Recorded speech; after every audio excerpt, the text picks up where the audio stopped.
This podcast is brought to you by the Association for Coaching, an international professional body which is advancing coaching in business and society worldwide. To join our global community and access member-only webinars, events, a wide range of digital learning offerings, coaching and leadership resources, accreditation schemes, and more, you can find us at associationforcoaching.com. Hello, my name is George Warren, and I'm your host for this podcast series, Coaching in the Climate Crisis. I'm joined today by a coach, author, psychotherapist, director, and editor of Coaching Perspectives, and that's Hetty Einzig. Hetty, hello, how are you doing? Hello, George. I'm doing well, thank you. I hope you're well too. Very well, thank you. And such an honour to be with you today. I'm very excited to have you as a guest on the show. Thank you. Well, I always look forward to this kind of conversation with someone as committed as yourself and as engaged and interesting. So I'm sure it'll be a good session. Thank you for inviting me very much. Thank you. Now, I read somewhere that you were described as one of the founders of the coaching profession. And that was indeed by Sir John Whitmer.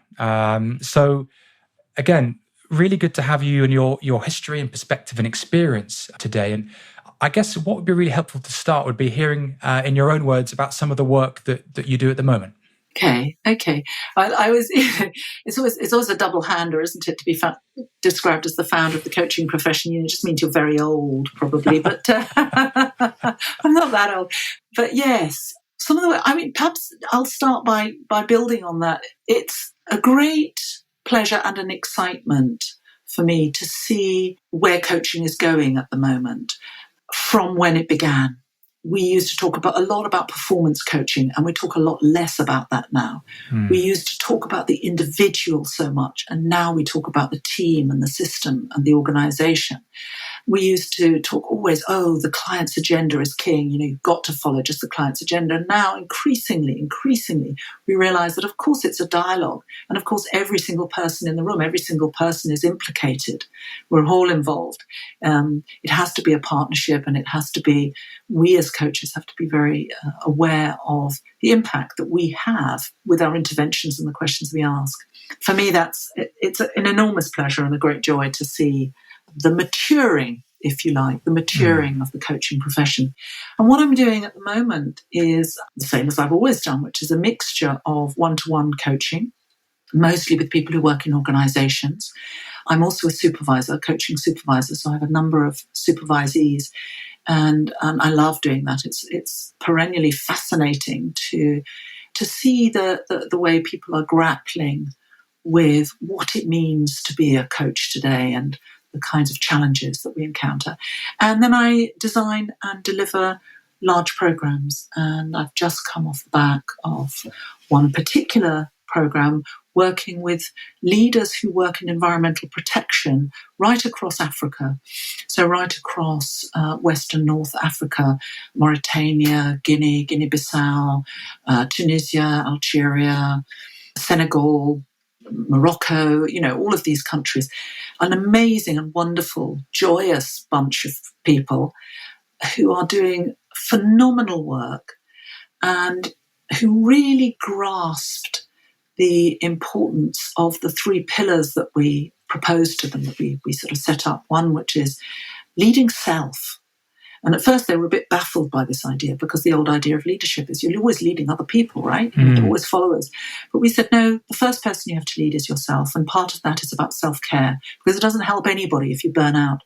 And these people are working, so hard and with such passion and dedication to protecting these fragile ecosystems, these fragile environments, and feeling at the cutting edge of feeling the despair and the concern and the stress of balancing human needs with the needs of nature, and balancing the need to act fast and to act deeply with the sort of often indifference or ignorance of the citizens in their countries. So how do they take care of themselves? So self-care was a big one. And the second pillar is about thinking systemically. And they're really understanding the idea that politics, economics, who we are as people, who we are together, who we are as alone and who we are together, whether it's in our teams or in our organizations, everything's interconnected, that we're not separate from nature. We're all part of it. And this was there's always helping them to think big picture, to see the connections, to see the links. And last but not least, how we communicate.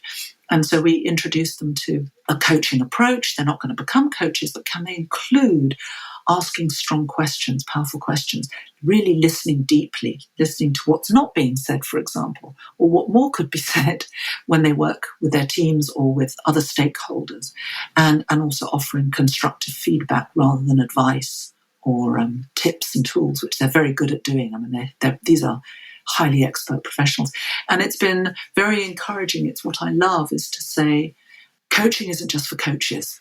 Let's get it out there and let's share some of the approaches and tools and our expertise, but also to share the ethos of coaching, this idea of partnerships, this idea of helping to make the world a better place.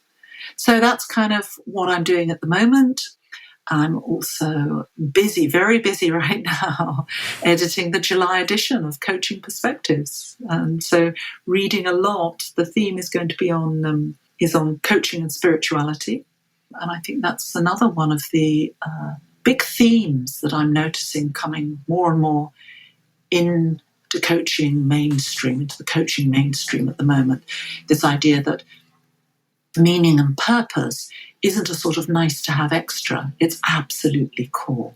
And how we seek that, and the idea that life is a journey of seeking, coming home to ourselves, to our land, to our roots, to others, being in the presence of, just seeing what we might even call the sacred all around us. And we've got some very, very beautiful and strong articles.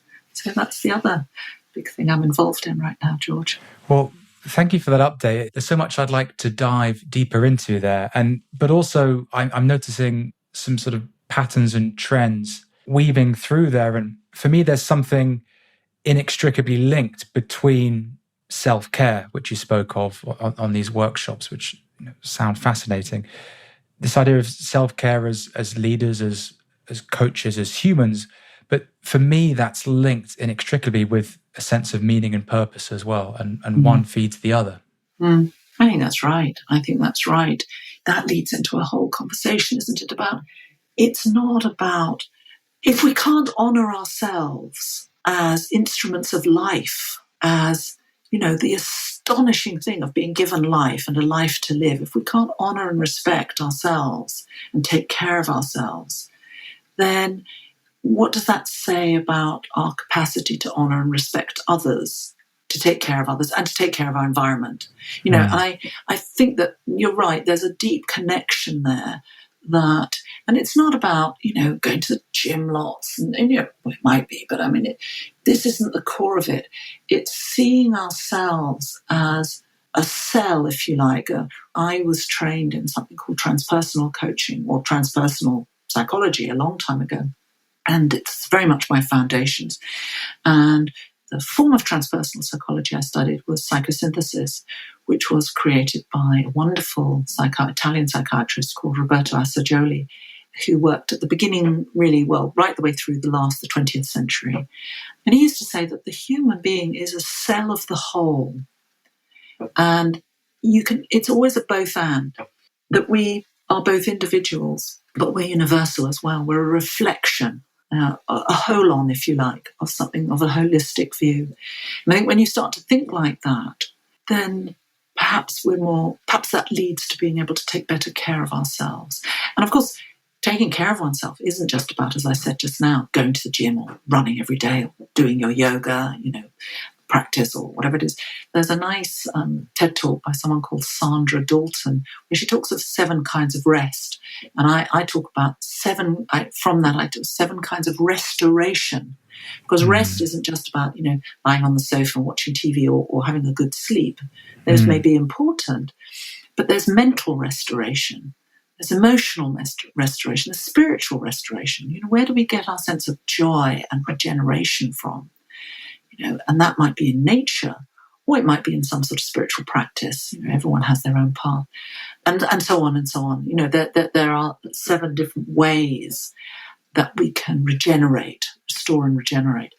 And it begins with us. It begins with us. And I think when we start thinking like that, and when coaches start to include a sense of the somatic as well, the way that the body doesn't lie, the body has a wisdom. And when we start working with the body, it's sort of like a really strong foundation. So something that I've been doing with this group, these leaders in Africa, is I've introduced this sort of very simple centering technique, just recentering on the breath, recentering on the body. And I learned a lot by working with someone called Wendy Palmer and her leadership embodiment work, as well as my own practice of yoga. So bringing all of these things in, I think coaching is becoming more of an integrative way of working. Reflecting on my own coaching approach, there's so much that sparks for me there. The idea of looking after ourselves first and being able to work through our own, and I'll especially relate it to the climate crisis and the work that I'm doing there. There's definitely something about working through our own emotions and asking ourselves some tough questions and having some tough conversations about ourselves first, so that then we can actually hold conversations that help other people as well. The other thing that you touched on as well is that the idea of the body and the body knowing.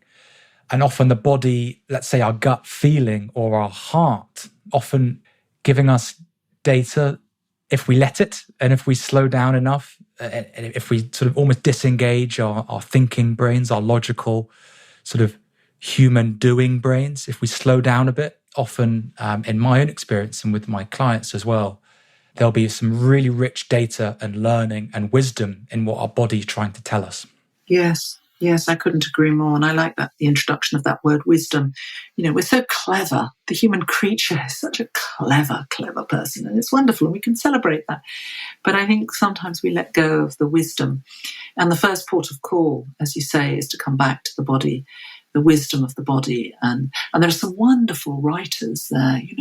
Bessel van der Kolk is one of my favourites. And I know he's a big favourite with lots of people. Beautiful book, The Body Holds the Score. When we're able to start listening to our body, it doesn't lie, and it takes us to very wise places. And just the moment of pausing, I think what's been interesting for me working with these leaders in Africa, it's a long program, and at the heart of it is what's meant to be a 5-day face-to-face. I should have been in Senegal. Sadly for me, we couldn't go because of the pandemic, so it was all online. And, there's lots of good things about being online, and goodness, enables us to connect with people all over the world. But there was a loss. And what was interesting for me was just being in the presence of people who are dedicating their lives to working, protecting our environments, was very humbling, and also very encouraging, because one of the things I think that I reflected on, a very simple and obvious point, is how isolated we are in our anxiety.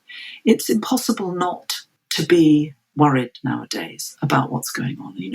You only have to, regardless of where you get your news, whether you're a bit old-fashioned like me and you still like to look at a newspaper, or whether you look online or wherever it is, the climate is mainstream now. The problems with the climate, biodiversity loss, the pollution, the problems of pollution, the emptying of our seas, the horrendous situation with plastics, and so on, and so on.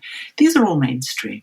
We know that governments all over the world have committed to fairly dramatic and challenging targets to go carbon neutral, to phase out fossil fuels, to phase out the cars and bring in electric vehicles and so on.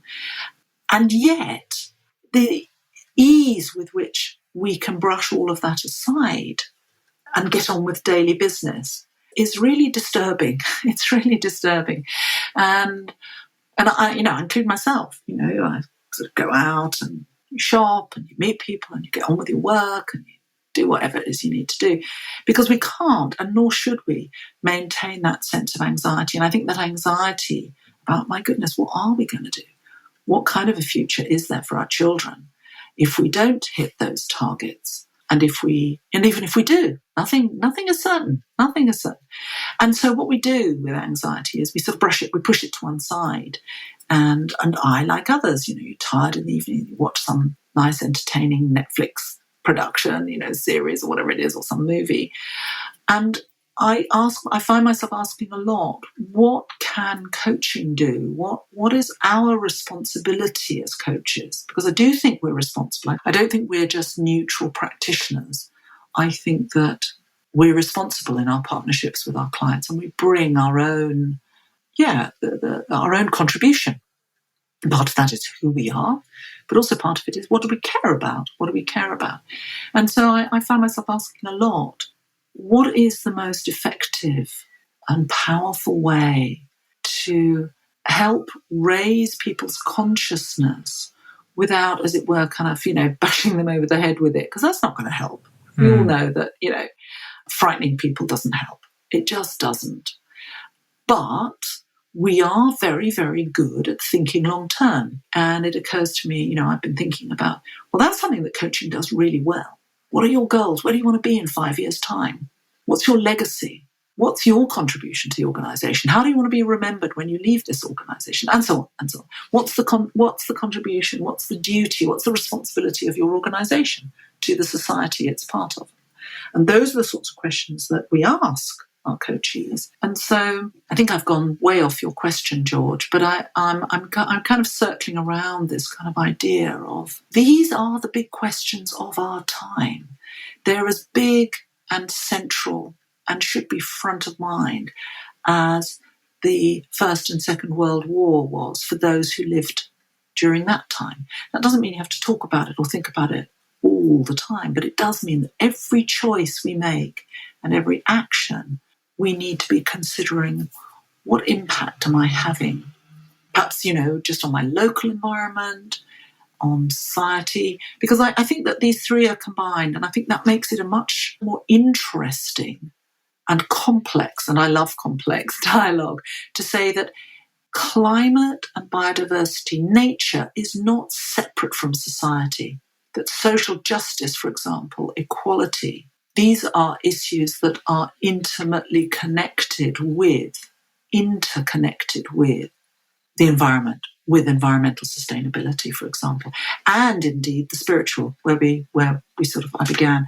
What does it mean to be human living on this planet, on this earth today? These are the sort of big questions that I think coaching is very, very, very good at bringing into the conversation. And you've touched on that sense of the systemic there as well, which we spoke about earlier, this systemic thinking, this skill that you're teaching or facilitating at the moment with. And for me, you've touched on one of the core challenges, but also one of the core perspectives that coaches ought to have a consideration of, the fact that in many ways it's not just about the climate crisis, and that many argue that the climate crisis is actually a symptom of much wider conversations that need to be had around economic systems and political systems as well, and sense of, as you said, social justice, conversations about race as well. Yes, exactly. And for me, this is, as a coach, this is where it gets really interesting, but also really intimidating. I really hear you when you speak of that skill of systemic thinking as a coach and as a human, us being able to hold and facilitate conversations that go off in so many different directions and that are so intertwined with each other. Well, yeah, I mean, exciting and intimidating. I think, that's fair. Wouldn't that describe any adventure that's worth going on? That, if you set out to do a day's hike or climb up a big mountain or set sail on an adventure, any life's adventure, I think, often is in equal measure exciting and intimidating. And I think coaching is very much an adventure. That's not a bad way to enter into it. I mean, I think one of the things I talk a lot about in my book, and I speak a lot about in presentations that I give, is that we need to learn to love complexity rather than to keep trying to simplify complexity. Simplicity is beautiful, I'm a huge fan, for example, of, I love Japanese art. I mean, something you didn't mention is that one of the things my first master's degree was in art history, and I grew up in a household of my mother was a painter and an illustrator and taught art for many, many years at an art school. So, this was the world I grew up in. And there's something deeply satisfying and beautiful about the simple stroke or the simple image that really captures something, or the beautiful poetic phrase that just sums it up in a poem. And there is equally something stunningly beautiful and I think humbling about complexity. And the example I always give is the obvious one, is the forest. A forest is a highly complex ecosystem. And we wouldn't go into a forest saying, well, this really needs simplifying, because I love simplicity. That's when you get, if you simplify a forest, you get plantations. You get these hideous, these awful, dead pine tree plantations, trees that are just grown for lumber or pulp or paper pulp. They're kind of depressing places to be. So let's honour, celebrate and enjoy complexity where we find it. And I would, then say the human being is a highly complex system. So let's honour that. And I think that if we as coaches can learn to be comfortable with complexity and to say, well, I don't know which way we're going to go, let's take a leap in the dark. What's your first step? Where should we go with this?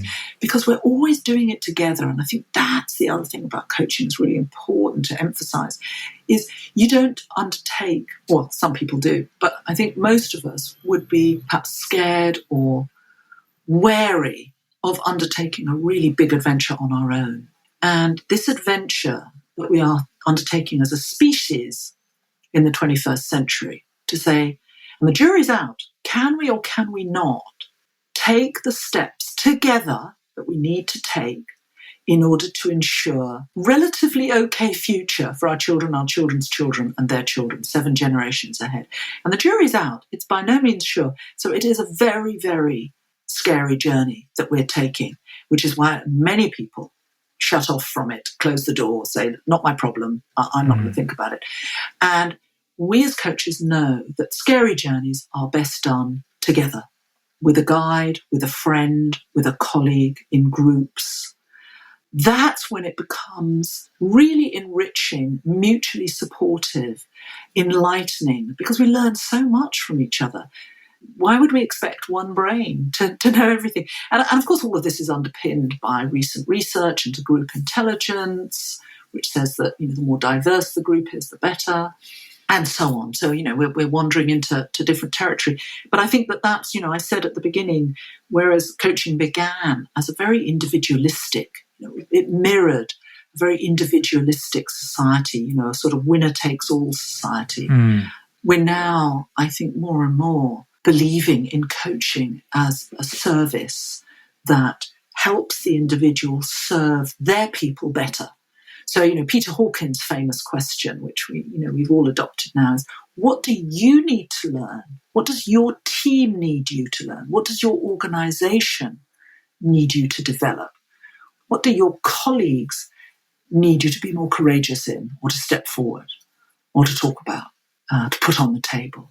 And so, bring it again and again, that systemic perspective. And I talk always about ecosystems. I've run for a number of years now with my colleague Martin Vogel. We've run these ecosystem supervision groups. One of our rules is nothing is excluded here. And so coaches bring to the groups whatever really is on their mind, because if it's on their mind, it's going to affect their coaching. And if it's on their mind, maybe it's on their coachees' minds. And I think we limit coaching to our peril and to our detriment. I think we could be more, Catholic with a small c, more open to the variety of themes and topics that can come into our coaching, just as we say in our supervision groups. Let's look at the link. What impact is X, Y, and Z having? So this idea of ecosystems, and by using terminology, we're reminding ourselves all the time that we're a part of the landscapes and the ecosystems that we are a part of. and we have a responsibility as part of those. It's a lovely image, and that sense for me as well about an ecosystem needing some sort of balance as well, and has many, many different important inputs and individuals and organisms that are working together to create that sort of harmony and balance that's needed. You mentioned your book there, The Future of Coaching, and one of the questions I'm really keen to ask you is, with all of your experience in coaching to date, where we are now, 2021, what do you want to see the future of coaching looking like? Woe betide anybody who does future casting, huh? Bit of a mug's game, You start to... Right, but you're not asking me to predict the future. Well, I think alongside this idea of bringing a more spiritual perspective, and by that I mean, we talk a lot about changing mindsets and so on.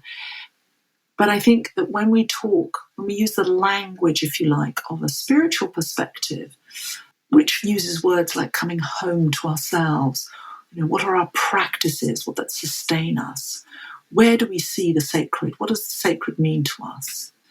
What might it mean if we lit a candle every morning and just took 2 minutes before we plunged into our emails or into our work or whatever it is? These sort of little practices and things that remind us of the incredible privilege of being alive. And I include myself. I'm someone who can easily, I rush too much, I do too much, I can easily forget. So alongside all of that, which I think is becoming more and more included in coaching, and I think will continue to be, I think the other big stream that I'd like to bring in, and I think we should talk about, is there's a whole essay in my book called Darkness and Light. And you mentioned that my first sort of training was as a psychotherapist. And I think in the early days, coaching sort of positioned itself, I call it the clean tech end of working with people. There's this idea that human beings are logical, and we're just going to deal with your goals and your problems, and we're going to sweep the problems out of the way, give you tools, and there's a lovely sunny rainbow road straight to your goals and your ambitions and glory be and all of that. Is very superficial, and you can tell from the way because I don't think anybody really believes that any longer.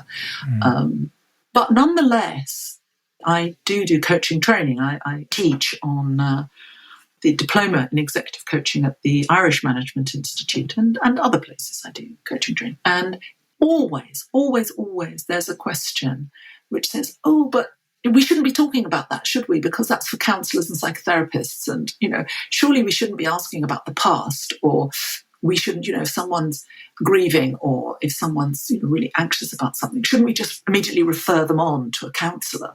And we always have a lively discussion. I'm noticing that question isn't coming up quite so much, and there's less heat in the question, there are less nodding heads, because how do you avoid the past when, in my view, there's a red thread that takes us right the way through from our birth, right the way through to our death. Our past informs the present if we care to look and learn from our past and reflect on it. Otherwise, it's just the past. It's just what was, and we go hurtling on. But if we care to reflect on our past and say, okay, that's interesting. I'm repeating that pattern again and again. Or, okay, so maybe what happened then and my relationship with my first manager, for example, and what he was triggering and so on and so on, that can help me understand why I keep finding myself in this mess in the present, and so on, all of those sort of things. That can help us make better choices for the future. So to me, it's blindingly obvious that any good coach, not necessarily, you don't want to go diving deep into the past and searching for early trauma. But I think coaches, I strongly believe, and I'm not the only one, that coaches need to have a certain level of training so that they can be comfortable with whatever their coaches bring up. Because first and foremost, this person has chosen you to work with. And that's a great honour and a privilege. If someone has come to you, that's already a huge first step. They're already acknowledging that they'd like to spend some time reflecting and perhaps dealing with some problems, some stuckness, or perhaps develop a different future for themselves rather than keep repeating things that are unsatisfying or not working. So they've chosen you to work with. And I think we need to honour that. And for many, that's already such a big step that if you then cut them off and say, oh, sorry, I don't go there, I don't deal with this stuff, this is stuff you need to take to a psychotherapist or a counsellor. Of course, there are going to be some people who are so deeply suffering and who are dealing with, for example, bereavements, and they might want something, they might need someone who works in a slightly different way, more deeply, more perhaps even frequently than the way you work, or you as a coach. So of course there are going to be times, and if you're not comfortable, then it's always the honourable thing to do, of course, is to say, I'm just not comfortable working in this way, but let me recommend somebody. But by and large, coachees will go where the coach is comfortable. And I think coaches need to get more comfortable looking at the darkness as well as the light. And especially now, this has been brought home big time. We're in the middle of a pandemic. Okay, it's getting a bit better, vaccinations and so on. But everywhere in the world, it's lurking in the wings. It's there. It's our backdrop. It's our background. There's no going back to what used to be called, what is it? Normal life? I don't know quite what that is, but, we want to go back to normal. I don't think so. I think we need to do quite a bit of creating space for perhaps some mourning, some endings, some reflection on the kind of shock, for some people anxiety, for others depression, that living through this pandemic has brought. And these are not people who are suffering from clinical depression. That's a quite different issue. And I believe that coaching training should help us recognise the difference, and really include some really good measures. I mean, I got that sort of training in my psychotherapy training, but I don't know that many coaching trainings help you recognise when someone is perhaps clinically depressed as opposed to going through a patch of the blues or feeling depressed. But anyway, to continue that, I think if we can make space to find meaning for ourselves in what has happened, it will enable us then to do the incredibly exciting and necessary work about imagining better futures. I don't want to go back to normal as it was before. I think that in every crisis, there is also a gift, and the gift that the pandemic is demanding of us, if you like, whether gifts can demand, that's a sort of mixture of metaphors, isn't it? It's giving us a gift, but I think even stronger than that, it's demanding of us to stop and say, okay, if we were to reshape a better future, what would it look like? What would it look like in my work, in my life, in my sector, and perhaps in my community, my society? Because each of us can do that a little bit. I'm doing it for myself. I'm taking time out this summer to work with a colleague who I respect and love, and I know will give me the space and the challenge as well to say, okay, so what is the next phase now? What do you really want to do? So, past, present and future, and that does involve looking at some of the tough stuff, the shadows as well. So that is, you asked me what I think the future of coaching. I think coaches, as we mature as a profession, will embrace those two things. The spiritual, which also means embracing not knowing, what's called in spiritual language, the numinous, as well as the luminous, the light, as well as the sort of, I don't know, I can feel it, but I can't put words to it, that kind of stuff, I'm not quite sure.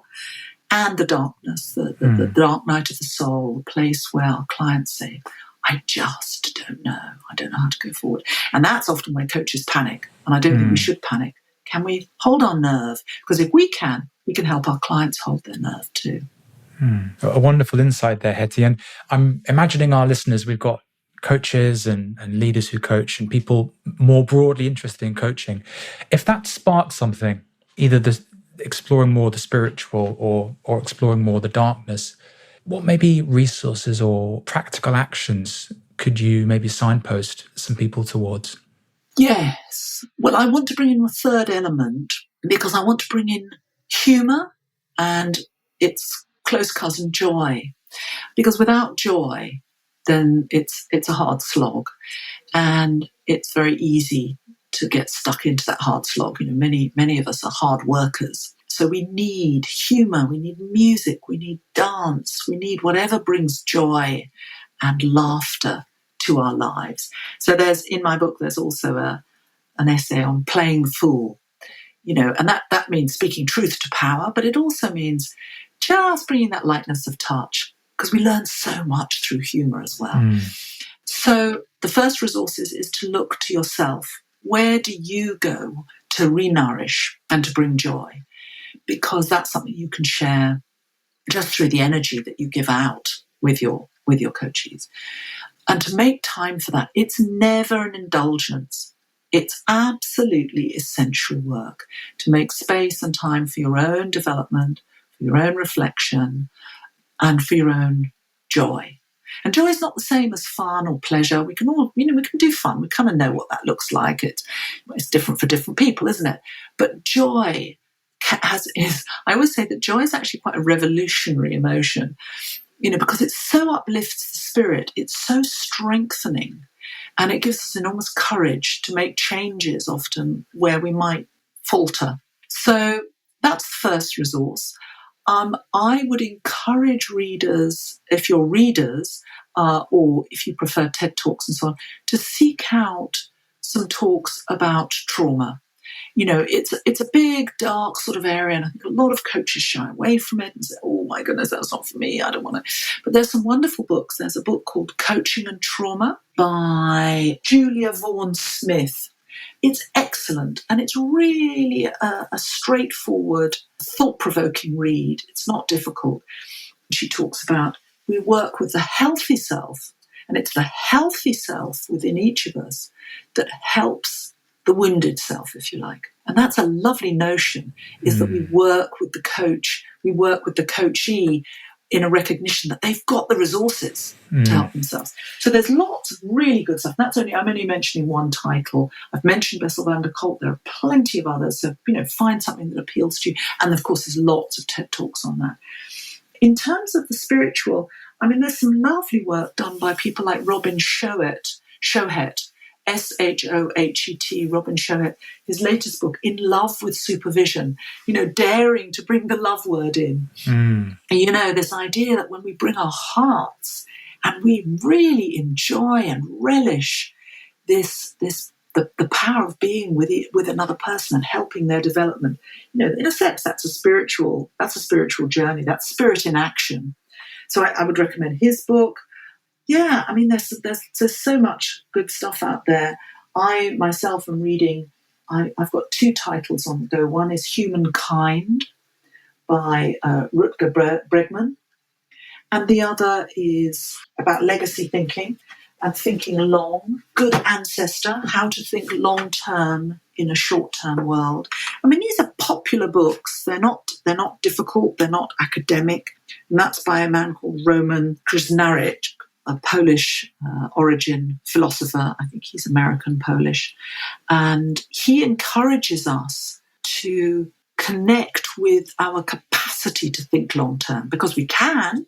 We've all studied for exams, or we've all saved for a holiday, or we've all planned an event for next year, whether it's a party or a wedding or whatever it happens to be. We know how to think long-term. But it's a very weak muscle. We're only just beginning. Human beings are not perfecting it.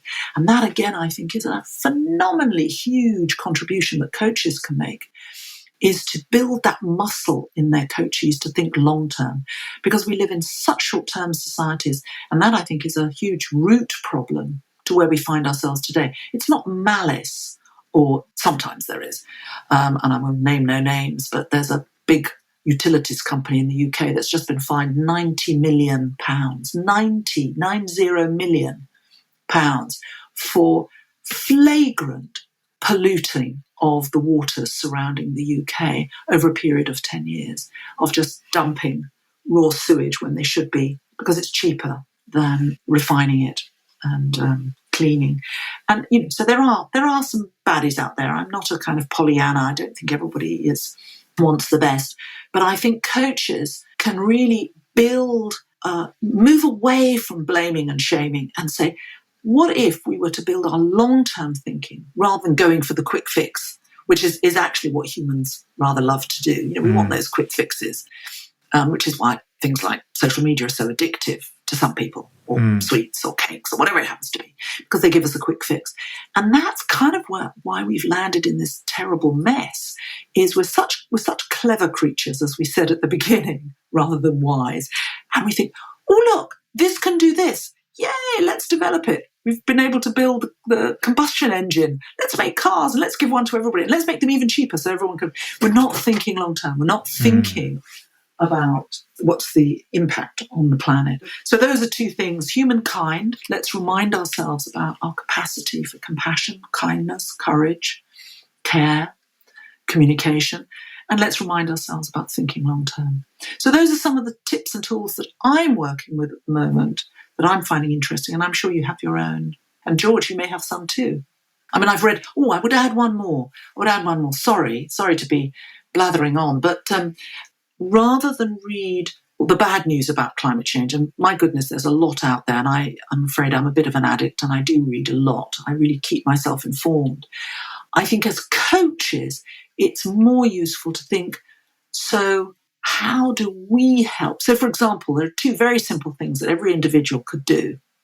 One is to move to predominantly plant-based diet, and the other is to plant trees. You know, if you happen to have a garden or you've got some persuasion, if you live in a city, you can get your local council to plant some trees, or you happen to have a piece of land if you live in the countryside, plant trees, and still plant trees. So two very simple things. But what I'm interested in is, what are the thought processes and the feeling processes that we as coaches can help encourage that will help people think more long term and more interconnectedly towards, and then they'll take the actions that are meaningful for them. Does that make sense, George, what I'm saying? It makes a lot of sense. And the image I have hearing you speak, Hetty, is going back to that sense of the maturation of the coaching industry in the last, over the course of its existence. There's something about when we're younger, we think mainly about ourselves, and you spoke about performance coaching, about serving just the client, whereas maybe in sort of teenage or adulthood, there's much more of a sense of us as part of a much bigger system as well. And I'm reminded of that sense of, a sense of coaching growing up and actually looking at its place in the world and not just about the client per se. Absolutely. We serve, that in my opinion, coaches have a tendency to play small, and I think we need to play big and recognize that we serve so much more than just the individual client. I think that's so true.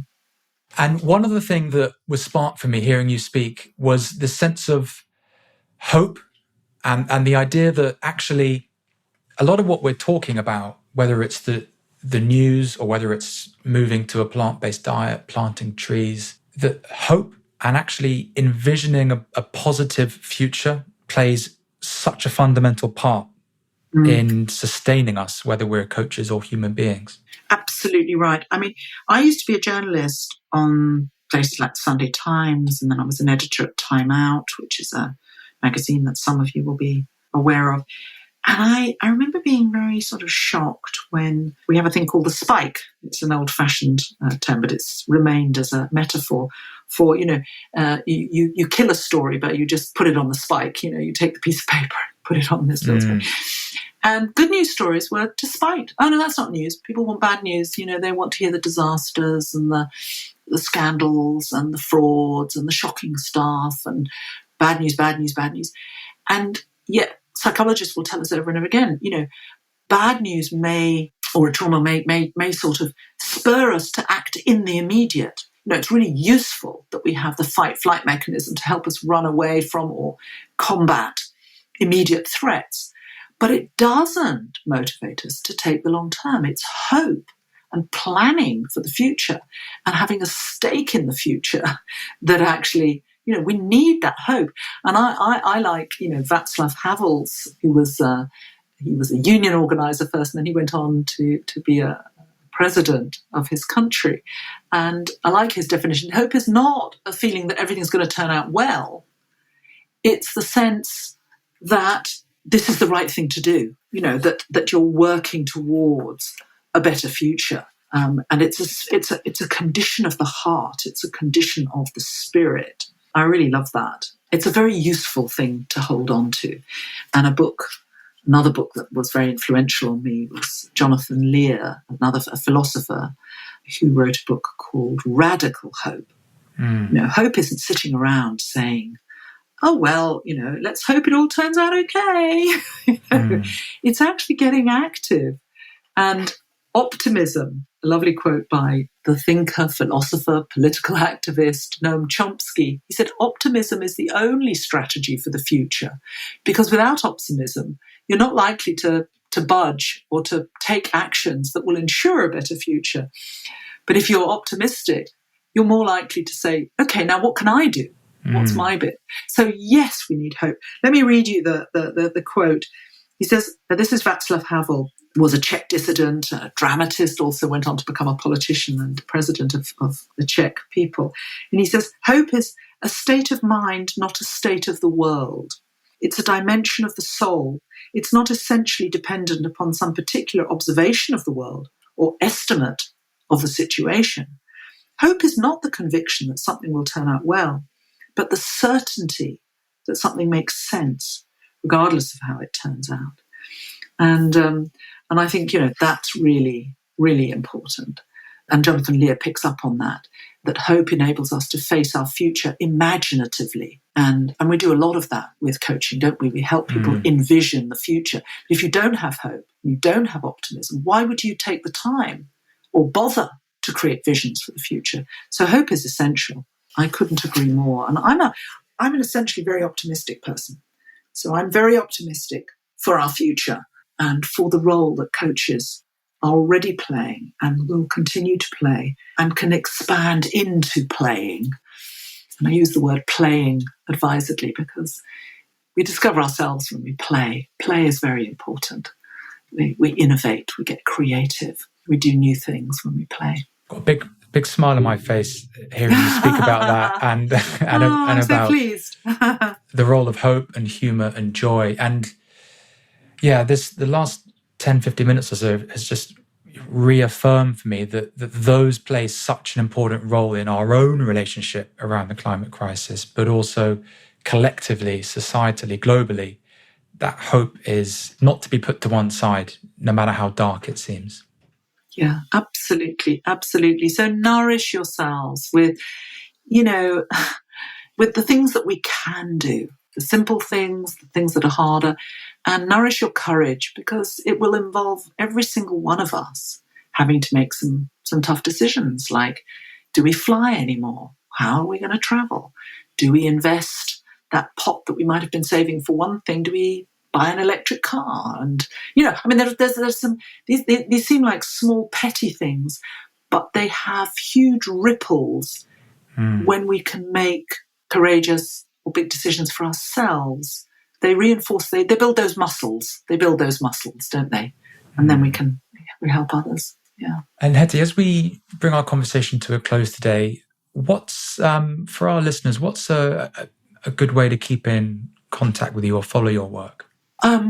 Feel free to connect with me via my website.